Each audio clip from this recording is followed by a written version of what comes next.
NS న్యూస్కి స్వాగతం. తిరుమల తిరుపతి దేవస్థానం ప్రసాద లడ్డూను అపవిత్రం చేసిన వారిని శిక్షించాలంటూ శనివారం సదాశివపేట పట్టణంలో విశ్వ హిందూ పరిషత్ హిందూ సంఘాల ఆధ్వర్యంలో స్థానిక బసవ సేవా సదన్ నుండి పట్టణ పురవీధుల్లో తిరుగుతూ నిరసన ర్యాలీ నిర్వహించారు. అనంతరం గాంధీ చౌక్ వద్ద బ్రాహ్మణ సంఘం ఆధ్వర్యంలో లడ్డూ ప్రాయశ్చిత్త హోమం నిర్వహించారు.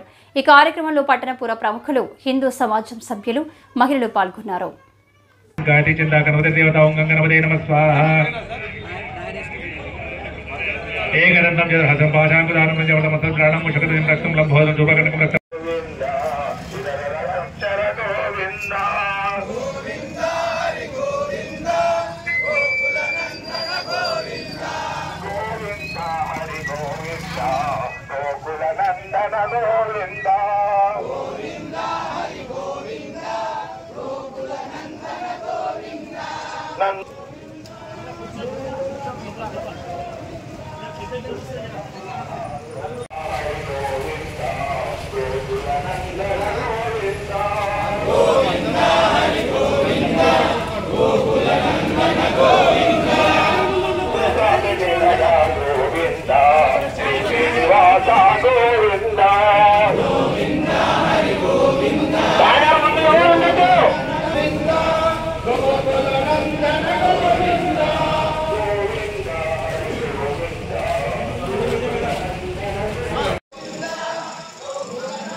ప్రతి ఒక్కరు కూడా మీడియా స్పందించి మాకు రోజు పేపర్ గేయడాలు ఇవన్నీ చేస్తున్నారు. మీడియా మిత్రులందరికీ నమస్కారాలు. మేము చిన్నప్పటి నుంచి పుట్టి పెరిగింది ఇక్కడనే. ఇవన్నీ మంచినీళ్ళు ఉంటుండే. ఇక్కడ ఒడ్లు వండించారు, ఒడ్లు వేసారు, గడ్డి మునడా గడ్డి కోసారు. ఇవన్నీ పట్టా ల్యాండ్ అండి. ప్రతి ఒక్కరు కూడా పట్టా ల్యాండ్. ఎక్కడ కూడా గవర్నమెంట్ దాంట్లో పోలేదు. అసలు ఎఫ్టీఎల్ అన్నారు, మీరు చెర్లలో ఇల్లు కట్టుకుని కూల కొడుతున్నారు. సరే, దాని ఇది చెరువు కాదు, పట్టా ల్యాండ్. మాకు ప్రతి సంవత్సరం వర్షాలు వచ్చినప్పుడు అక్కడ గండిపేటలో తీసిరు, గేట్ తీసిరు అన్నప్పుడు మేము ఇక్కడికి వచ్చి ఆనందంగా చూస్తాం. నిలబడి చెర్ల నిలబడి కాలువ చూస్తున్నారు. శ్రీవాణి గారు వచ్చారు, ఇంకా 12 గారు, చాలా మంది. ఎవరు కూడా ఊపమంటే మేము ముంగడ నిలబడి మరి వాళ్ళకు అటు వెళ్ళేవారు తెలియజేసుకుంటున్నాం. థ్యాంక్ యూ నరసింహ గారు. మన మాజీ శాసనసభ్యులు మన పేటి సుభాష్ రెడ్డి గారు ఉద్యమకారుడు. ఎన్నో సందర్భాలలో తెలంగాణ రాష్ట్రం కోసం కేసీఆర్ తో